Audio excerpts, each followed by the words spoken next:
नमस्कार। आज हम एक बहुत ही दिलचस्प कहानी पर बात करने वाले हैं। हाँ, ये कहानी हमें मिली है अन्नपूर्णा, भूख, माया और मोक्ष का ज्ञान नाम के स्रोत से। बिल्कुल। और ये कहानी है महादेव शिव, देवी पार्वती, भोजन और हाँ, ज्ञान के आपसी रिश्ते पर। बड़ा गहरा कनेक्शन है इन सब में। कहानी की शुरुआत होती है शिव जी के एक बहुत ही गहरे विचार से। हाँ, वो कहते हैं भोजन, भूख, ये जो सब सांसारिक चीजें हैं ना, ये सब माया है, मतलब एक तरह का भ्रम। बिल्कुल।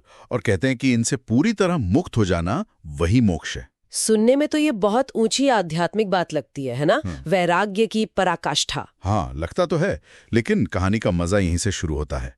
पार्वती जी इसे ऐसे ही नहीं मान लेती। अच्छा, वो क्या करती है? वो एक बहुत सीधा और तीखा सवाल उठाती हैं। वो कहती हैं, अगर सब कुछ माया ही है तो फिर ये भूख का एहसास ये क्यों इतना असली लगता है? ये भी तो माया होना चाहिए। एग्जैक्टली। और वो सिर्फ सवाल नहीं पूछती, वो एक कदम आगे जाती हैं। क्या? वो भोजन बनाना ही बंद कर देती हैं।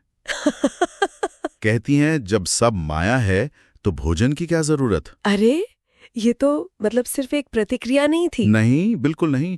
ये एक तरह से शिव के कथन के दूसरे पहलू को उजागर करने का तरीका था, एक प्रैक्टिकल सच दिखाने का। और इसका असर कैलाश पर क्या हुआ फिर? असर तो जी तुरंत हुआ। हाहाकार मच गया समझिए। देवता, गण, पशु पक्षी सब भूख से बेहाल। सबके सब? हाँ, सब। और सबसे बड़ी बात, यहाँ तक कि स्वयं महादेव, शिव जी भी, जो देह भाव से परे माने जाते हैं। हाँ, वो भी कमजोर महसूस करने लगते हैं। ये दिखाता है कि शरीर की जरूरतें कितनी बुनियादी हैं। उन्हें सिर्फ माया कह के टाला नहीं जा सकता। कहानी यहाँ से कहाँ जाती है फिर? यही कहानी एक बहुत नाटकीय मोड़ लेती है। हमें बनारस ले जाती है, काशी। बनारस?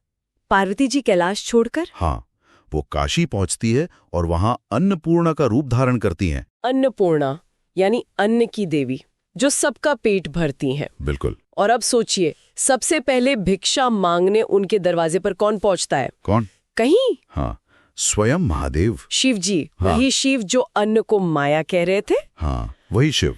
अब भूख से पीड़ित होकर भिक्षा पात्र लेकर अन्नपूर्णा के सामने खड़े हैं। वाह, ये तो सचमुच जबरदस्त पल है कहानी का, है ना? हाँ। और वो सिर्फ अन्न नहीं मांगते, वो एक तरह से अपनी भूल स्वीकार करते हैं। क्या कहते हैं वो? वो कहते हैं, तुम ही शक्ति हो, तुम ही अन्न हो, और सच तो ये है कि तुम ही मोक्ष तक ले जाने वाली राह भी हो। पूरा नजरिया ही बदल गया।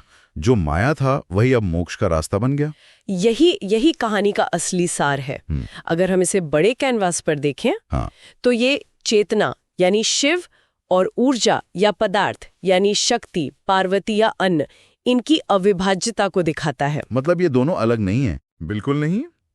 एक ही परम सत्य के दो पहलू हैं। चेतना बिना ऊर्जा के प्रकट नहीं हो सकती और ऊर्जा बिना चेतना के दिशाहीन है। शक्ति के बिना शिव शून्य है और ज्ञान बिना अन्न अधूरा है। वो स्रोत का सूत्र याद है ना? हाँ, ज्ञान बिना अन्न अधूरा है और शक्ति बिना शिव शून्य। बिल्कुल। इसीलिए बनारस में, काशी में अन्नपूर्णा को हमेशा अन्न की देवी माना गया और शिव को उनके सामने एक तरह से जिज्ञासु भूखे के रूप में भी देखा जाता है। तो ये सिर्फ एक पुरानी कथा नहीं है, ये हमारे रोजमर्रा के जीवन के लिए भी एक सबक है ना? संतुलन का सबक। एकदम। ये कहानी हमें सिखाती है कि भौतिक पोषण मतलब हमारा भोजन, हमारा शरीर, और आध्यात्मिक ज्ञान या चेतना, हाँ, ये दोनों ही जीवन के पूरे अनुभव के लिए जरूरी हैं, अनिवार्य हैं।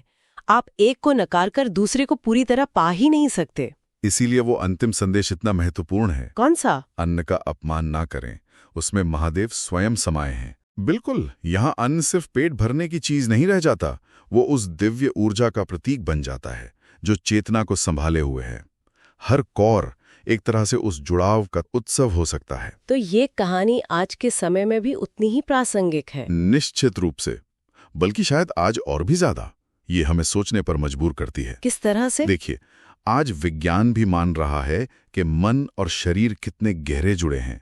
हमारा खान पान हमारी सोच को, हमारी मानसिक स्थिति को प्रभावित करता है। और हमारी मानसिक स्थिति हमारे शरीर को, हमारे स्वास्थ्य को। हाँ, तो ऐसे में अन्न यानी पदार्थ और चेतना के इस प्राचीन दिव्य संतुलन का क्या महत्व हो सकता है आज? क्या भोजन सिर्फ कैलोरीज और न्यूट्रिएंट्स है, या फिर ये जीवन और ज्ञान को बनाए रखने वाले किसी गहरे पोषण का भी प्रतीक है?